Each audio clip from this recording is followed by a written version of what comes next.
The word forest today makes you think of trees. Lots of trees, maybe a few birds, and a quiet walking path. But in medieval England, a forest was something else entirely. It was a place defined by law, not by landscape. A royal forest could be a dense wood, but it could also be open heath, farmland, or even a whole village. The one thing that made it a forest was that it belonged to the king.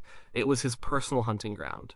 And on that ground, his law was absolute. This idea was brought to England by the Normans. When William the Conqueror took the throne in 1066, he brought his continental customs with him. And he loved to hunt. For him and the kings who came after, hunting wasn't just a sport. It was practice for war. It was a display of power and wealth. The great beasts of the forest, especially the red deer and the wild boar, were seen as noble animals. Only the king and his chosen friends had the right to hunt them. To protect this right, he created a special legal system. This was the forest law. The law wasn't designed to manage timber or protect nature in the way we think of it today. Its purpose was simple and selfish. It was there to protect two things. The first was the venison. This was the term for the animals the king wanted to hunt. It mainly meant the red deer, fallow deer, roe deer, and the wild boar. These animals were the king's property. Killing one was like stealing from him directly. The second thing the law protected was the vert. This word covered everything that supported the animals. It was the green stuff, the trees, the undergrowth, the grasslands, anything that provided food or shelter for the deer was part of the vert. Damaging the vert was just as serious as harming the venison, because without a healthy habitat, the king's game couldn't thrive. So, William and his successors started setting aside huge areas of England as royal forest. He didn't plant new trees, he just drew a line on a map and declared it a forest. The New Forest in Hampshire is a famous example. The Anglo-Saxon Chronicle, a record from the time, complained that William made great forests for the deer and passed laws therewith, so that whoever slew a hart or a hind should be blinded. The chronicler adds that he loved the wild deer as if he were their father. This wasn't a compliment. It was a bitter complaint about a king who seemed to care more for animals than for his own people. The scale of this land grab was enormous. By the end of the 12th century, almost a third of southern England was designated as royal forest. This didn't mean a third of the country was suddenly empty wilderness. People already lived there. They had farms, villages, and churches. They had been using the land for generations to graze their animals, gather firewood, and build their homes. But overnight, they found themselves living under a new, harsh set of rules. Their lives were now governed by the whims of the king's sport. They were tenants in the king's private hunting park, and the penalties for breaking the rules were severe. The forest law wasn't just a set of hunting regulations. It was a separate legal world, a kingdom within a kingdom, where the king's will was the only thing that mattered.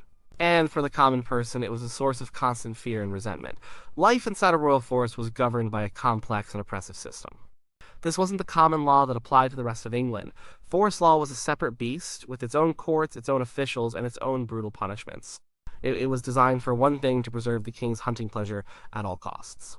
The common person living there had to navigate a minefield of prohibitions. The most obvious rule was you could not hunt the king's deer. This was the ultimate crime. Getting caught could mean death in the early Norman years, though this later softened to blinding or castration. Even if you weren't hunting, you were still in trouble if you were found with a dead deer. It didn't matter if you found it already dead from sickness or old age. The law assumed you had killed it. You were also forbidden from carrying hunting weapons inside the forest. A man couldn't walk through the woods with a bow and arrows. Even his dogs were a problem. Large dogs big enough to chase a deer had to be lawed or expedited. This was a gruesome process where 3 claws were cut from one of the dog's front paws with a chisel and mallet. This lamed the dog, making it too slow to chase deer. A peasant needed his dog for herding and protection, but under forest law, it was a potential threat to the king's sport. The rules about the vert, the habitat, were just as strict. A person couldn't just clear a patch of land to grow more crops. This was called making an osart, and it was a serious offense because it reduced the grazing land for the deer. You couldn't build a fence or a wall to protect your crops either. This was a purposture, an illegal enclosure, because it could block the free passage of the deer. So you were stuck. The king's deer could wander into your fields and eat your grain, and you couldn't build a fence to stop them or drive them off with a dog. You just had to watch your livelihood get eaten. Even getting wood was difficult. You couldn't just chop down a tree for timber or firewood. All the trees belonged to the king. You might be allowed to collect fallen branches, but taking an axe to a living tree was a crime. Grazing your own animals, like pigs or cattle, was also tightly controlled. You might be able to let your pigs into the woods to eat acorns in the autumn, but you had to pay a fee for it. This was called pannage. Every single aspect of using the land was restricted and monetized for the king's benefit. To enforce these rules, the king had a whole bureaucracy of forest officials. At the top was the chief justice of the forest. He was a powerful figure who answered only to the king. Below him were wardens who managed large forest areas. But the real work was done by a host of local officials. There were the verterers, who were local knights or landowners chosen to preside over the lower forest courts. They were meant to be respectable men who could keep an eye on things. Then there were the foresters. These were the men who patrolled the woods day and night. They were the police of the forest. They were often hated and feared by the local population, known for their corruption and bullying. They had the power to arrest anyone on suspicion. If you were accused of breaking a forest law, you were tried in the special forest court. These courts operated outside the common law system. The most feared was the forest heir, a court held by a traveling justice every few years. It was a terrifying event for a village. The court would review all the offenses that had happened since the last year. People could be hit with huge fines for minor infractions committed years earlier. The goal of the court wasn't really justice. It was to raise money for the king. Fines were the most common punishment. Losing a hand or an eye was possible, but a crippling fine was far more likely. For a peasant family, a large fine could mean ruin. The entire system was designed to extract wealth and obedience, all in the name of the king's deer. For the people who lived inside the boundaries of a royal forest, the law was not an abstract concept. It was a daily reality. It shaped their lives, limited their opportunities, and created a constant sense of injustice. The law wasn't just about stopping poachers, it was about controlling the land and everyone on it for the benefit of a distant king. This control was a heavy burden on the common farmer or villager. Imagine you are a peasant farmer in the 13th century. Your small plot of land lies within the Forest of Dean. Your family has worked this land for generations. But now, it is a royal forest. Your life is full of restrictions. You need to expand your field to feed your growing family, but you cannot. Clearing new land, the act of assarting, is illegal. You would be destroying the deer's habitat. The fine for doing so would be more than you make in a year, so your family goes hungry while the land around you lies wild. The king's deer are everywhere. They wander out of the woods and into your fields of wheat and barley. They eat the crops you have worked so hard to grow, but you cannot chase them away. You cannot build a proper fence to keep them out, because that would be a pressure and would impede their movement. You cannot send your dog after them, because your dog has been lawed and can barely run. You definitely cannot shoot one. To do so would be to invite the most terrible punishment. You are forced to stand by and watch the king's property destroy your own. You need wood. You need it to repair your cottage, to build a new plow, to keep your family warm in the winter. But the trees around you are not yours. They belong to the king. You can gather fallen wood, what was called by hook or by crook, using a shepherd's crook to pull down dead branches. But you cannot take an axe to a living tree. If a forester catches you cutting green wood, you'll be dragged before the forest court. Again, the fine will be crippling. So you shiver through the winter, living in a drafty home, surrounded by a forest of fuel you are not allowed to touch. Even your own animals create problems. You have a few pigs. The best food for them in the autumn is acorns in the woods. But to let them forage, you must pay the pannage fee to the king's officials. If you don't pay, your pigs can be confiscated. You have a cow, but finding grazing for it is difficult. Much of the pasture is reserved for the deer. Every aspect of your agricultural life is secondary to the needs of the king's game. The foresters are a constant presence. They patrol the woods and they have immense power. They can stop you, question you, and search your home on the slightest suspicion. Many were corrupt. They would demand bribes to look the other way. They might falsely accuse you of a crime to extort money from you or your family. There was little you could do.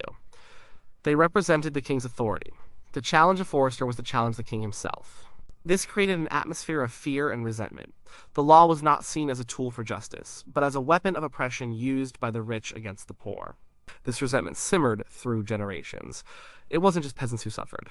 Local lords and monasteries also had their rights restricted. They might have held their lands long before the Normans arrived, but now they too were subject to the forest law.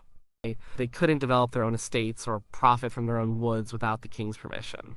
This widespread discontent created a coalition of the unhappy from the lowest peasant to the highest baron. The forest law was a grievance that united different classes of society. They all agreed that it was arbitrary, unjust, and a symbol of royal overreach. The pressure to change it would eventually become too great to ignore. The forest law was deeply unpopular. It was a constant source of friction between the king and his subjects. People did not just passively accept this burden. They pushed back, they resisted in small ways and large ways through illegal acts of defiance and through high-level political negotiation.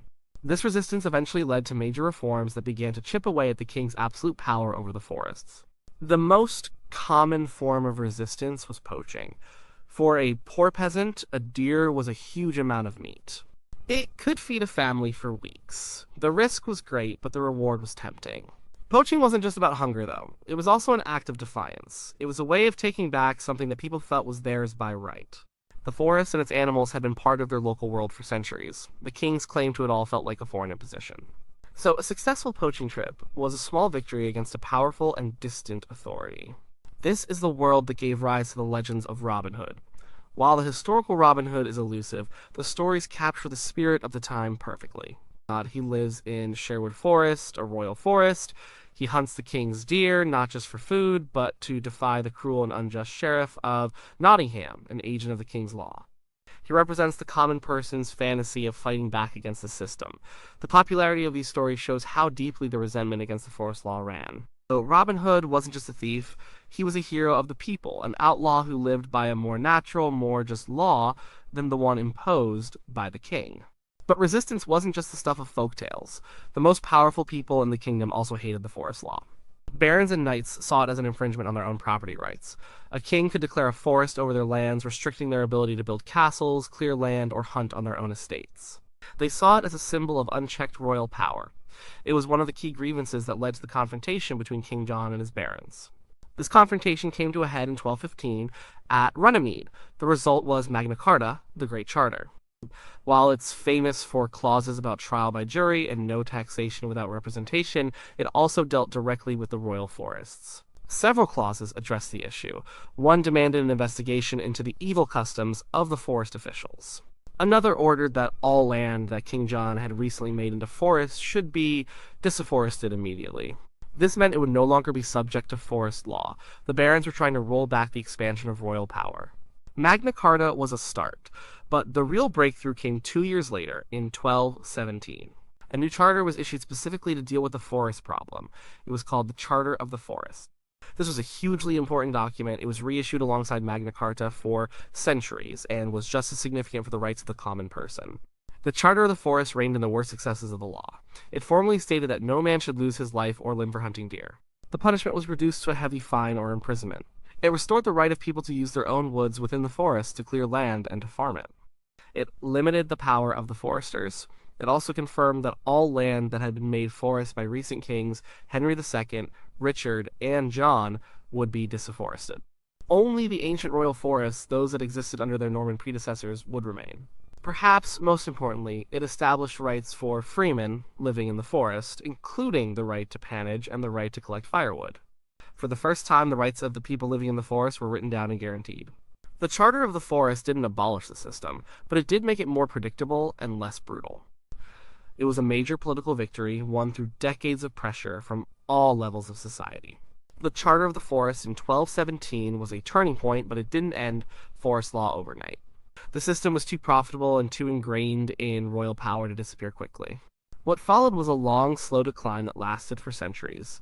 The law gradually lost its teeth, its purpose, and its relevance. It faded away not through a single act of abolition, but through a slow process of neglect, changing priorities, and social upheaval. In the decades after the charter, kings and barons argued over its implementation. There were official surveys, called perambulations, to walk the boundaries of the forest and determine which areas should be disafforested. These were highly contentious. Royal officials often tried to keep as much land as possible under forest law, while local communities pushed to have the boundaries shrunk. As kings like Edward, I still loved hunting, and used the forest courts to raise huge sums of money. The system was still a burden, but the worst of its physical cruelty had been curbed, and its geographic reach was slowly being reduced. The real shift came as the priorities of the English monarchy changed. The great age of royal hunting began to pass, and kings became more involved in costly wars, especially the 100 Years' War with France. They needed cash more than they needed vast hunting preserves. It became more profitable for the crown to sell off or rent out forest land than to keep it for deer. The kings began to grant licenses for people to assart, clear land, or impark, enclose land in return for a fee. Money became more important than the venison and the vert. The economic function of the forests, as a source of direct revenue through fines and fees, was being replaced by its value as real estate. The Black Death in the mid-14th century accelerated this decline dramatically. The plague killed a huge portion of the population. With fewer people, there was less pressure on land. Large areas of farmland fell out of cultivation. The whole economic and social landscape of England was transformed. The strict enforcement of forest law in a depopulated countryside made less and less sense.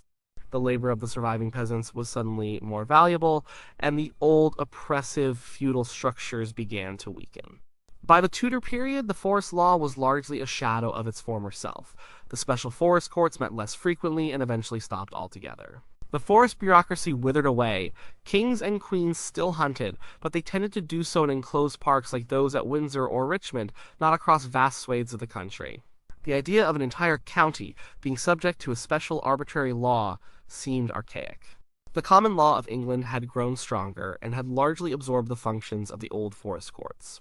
People still poached deer, but they were now prosecuted in regular courts for theft, not in a special forest court for a crime against the king's personal pleasure. So, what is the legacy of this strange legal system? It has not vanished completely. The Queen of England still technically owns some of the ancient royal forests, like the New Forest and the Forest of Dean. These are now managed by government bodies for conservation, recreation, and timber. The idea of the monarch owning vast tracts of land survives in the Crown Estate. Some of the old titles, like verderer, still exist in places like the New Forest, though their role is now about conservation and managing common grazing rights, not punishing peasants. The greater legacy is in the story it tells about power in England. The rise of the forest law was a clear example of a monarch imposing his will on the entire country. Its decline and reform through Magna Carta and the Charter of the Forest is a key chapter in the long struggle to limit that power and establish rights for ordinary people. It was a fight over who owned the land and who had the right to use it. It reminds us that for much of history, the law was not a neutral tool for justice. It was a way for the powerful to protect their own interests. The long, slow battle against the forest law was one of the first steps the people of England took to make the law serve them, not just the king.